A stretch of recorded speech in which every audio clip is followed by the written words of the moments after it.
En Aragón llevamos muchos años trabajando en la posibilidad de que algunos de los resultados que se producen en el ALDAS puedan ser utilizados para mejorar el sistema. Ahora, en concreto, últimamente estamos trabajando en cómo entender mejor las listas de espera quirúrgicas, las listas de espera en consultas externas y tratar de reducir los tiempos que son excesivos a juzgar por lo que estamos viendo en los últimos años. Pero no solo.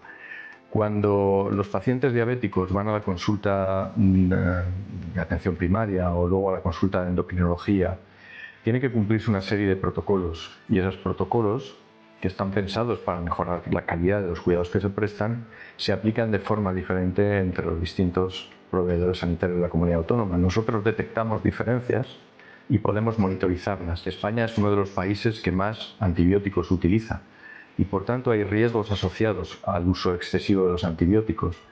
Esos riesgos tienen que ver sobre todo con las resistencias antimicrobianas. Lo que hacemos en el ALDAS es detectar aquellos sitios donde se prescriben más de lo esperado para el tipo de población que atienden. Detectando esos lugares donde se están prescribiendo más antibióticos de amplio espectro que los que serían de esperar, lo que podemos hacer es poner el acento en mejorar la práctica de prescripción farmacéutica de los médicos en ese lugar.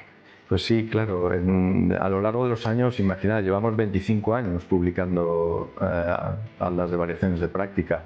Muchas comunidades autónomas, incluida la aragonesa, han tenido interés en enfocarse en algún aspecto concreto. Por ejemplo, recuerdo ahora en el País Vasco desigualdades entre hombres y mujeres en el acceso a cuidados efectivos. O, por ejemplo, en el caso de las Islas Baleares, interesados en la mejora de los procesos que siguen los pacientes que sufren un ictus. Nosotros les ayudamos a entender el problema, a identificar dónde enfocar las acciones de política sanitaria y lo realizaron en el ejercicio de sus funciones.